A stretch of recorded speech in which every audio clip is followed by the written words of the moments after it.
ሰላም የመጽሐፍን በዜማ ቤተሰቦች በዣንቶ ዣራ በቀጣይ ክፍል ተመልሰን ተገናኘን። አብራችሁን ቆዩ። ዣንቶ ዣራ ደራሲ ይስማዕከ ወርቁ፣ ተራኪ መክሊት። ክፍል 14። ኪራኮስ የአባቱን ማስታወሻ ሊያገባድድ ጥቂት ገጾች ሲቀሩት የደረሰበት ሚስጥር እጁን አፉ ላይ አስጭኖታል። ከዚህ ሁሉ በኋላ የተገለጠለት ነገር ግልጽ በሚመስለው ዓለም ውስጥ አያሌ ድብቅ ጉዳዮች እንዳሉ ነው። ጋሙስ የተባለ ኃያል ህቡ ድርጅት ኢትዮጵያ ውስጥ ይኖራል ብሎ መቼም ቢሆን ገምቶ አያውቅም ነበረ።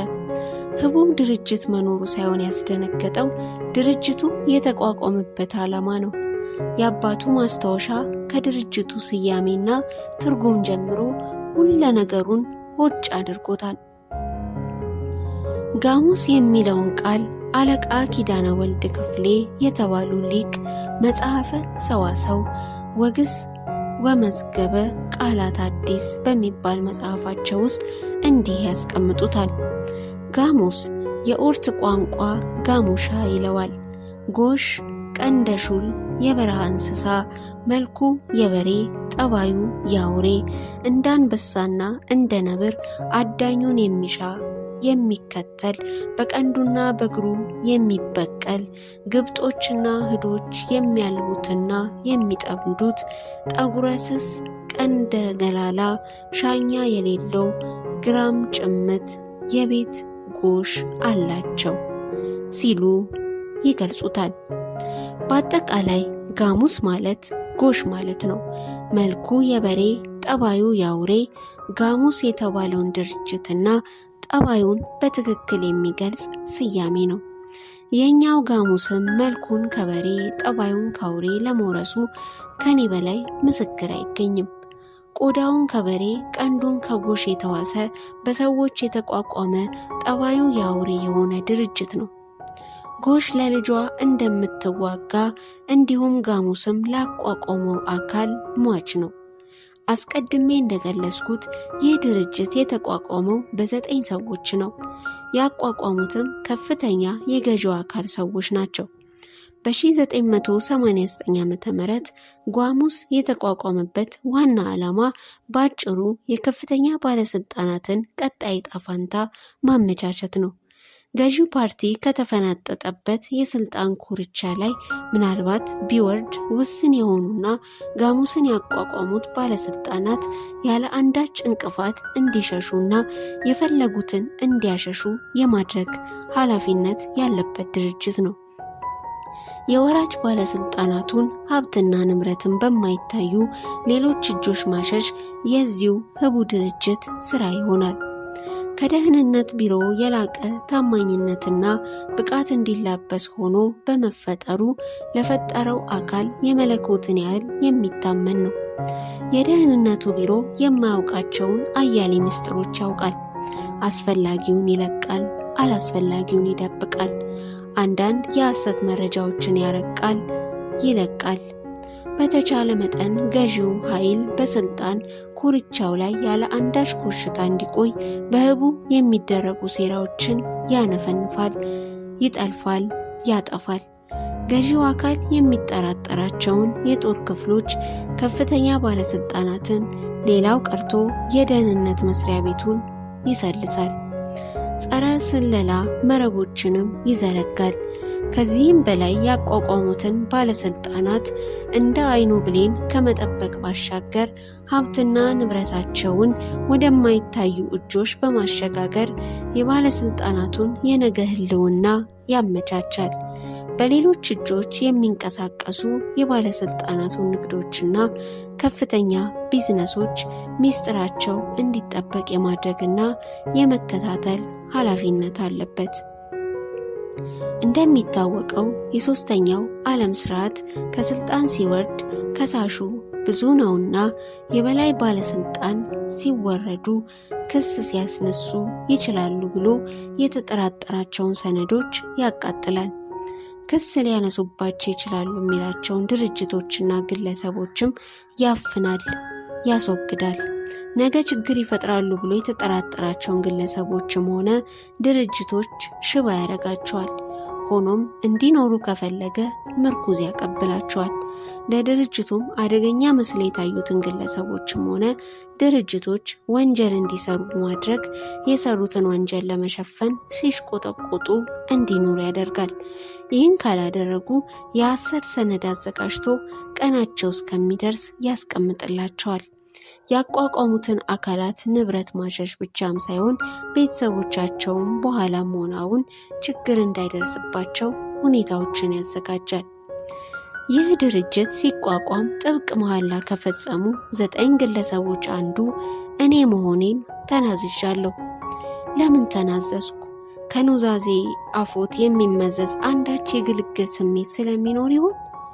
እነሆ የኑዛዜ ምላጭ ሳብኩት።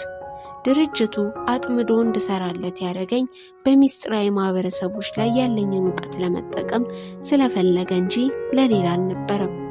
እኔም በሆን የባለቤቴን ጉዳዮች ለመበቀል ስፈልግ እንጂ ለሌላ አልነበረም። አመቺ ጊዜን በማግኘቴ በወቅቱ ፈንጥዤ ነበረ።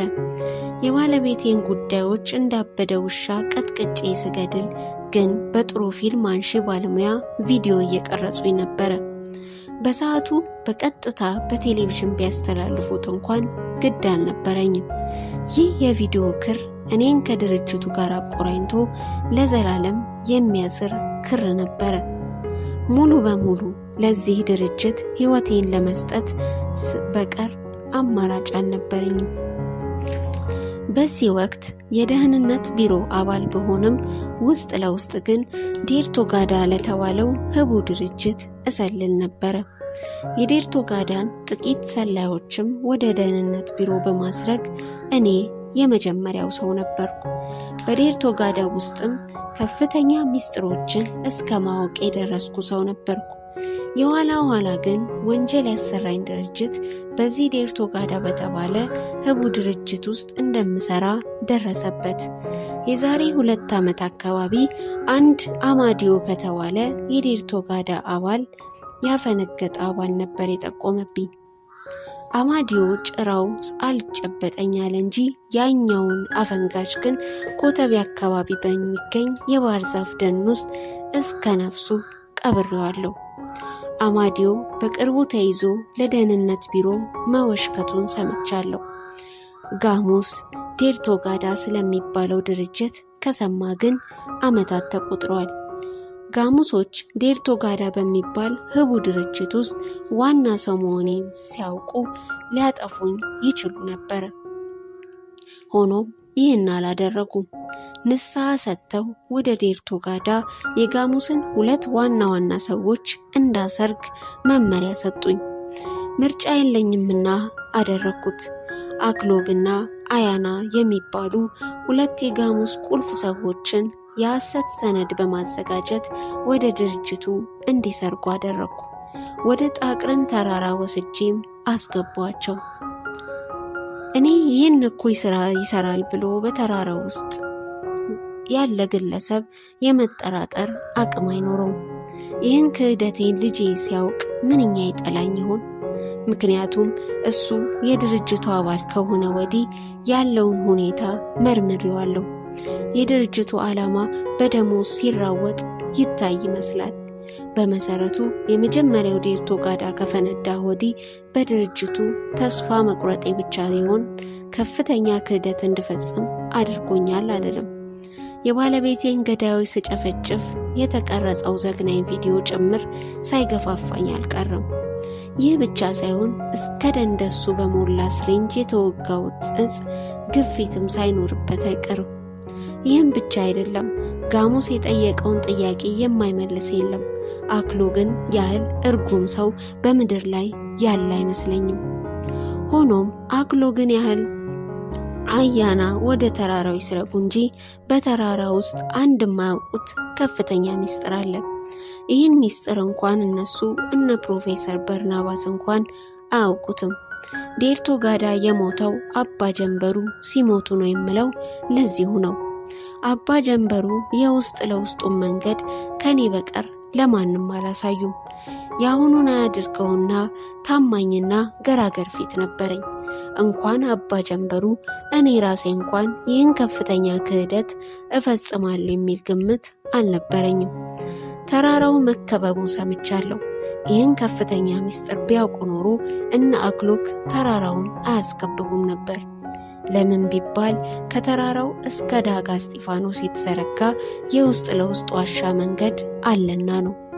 የተራራው ውስጥ ነዋሪዎች ተራራው መከበቡ እንደሰሙ ጓዛቸውን ጠቅልለው በውስጥ ለውስጡ መንገድ አምልጠው በዳጋ ደሴት ይወጡ ነበረ። ነገር ግን ይህ ከተራራው ወደ ዳጋ የሚወስደው መንገድ ቁልፍ የሚገኘው በእኔና በአባ ጀንበሩ እጅ ብቻ ነው። ከተራራው ወደ ዳጋ የሚወስደው መንገድ ቁልፍ የሚያመጣው ደግሞ በአባ ጀንበሩ እጅ ነበር። የጀንበሩ ቁልፍ ግን ጀንበሩ ሲጠልቅ አብሮ ጠልቋል። የመጀመሪያው ዴርቶ ጋዳ ሲቃጠል አብሮ ተቃጥሏል። የቀረው በእኔ እጅ ያለው ብቻ ነው። ምክንያቱም ቁጥር 1 ዴርቶ ጋዳ ሲጋይ እኔ የተራራው አለቃ ነበርኩ።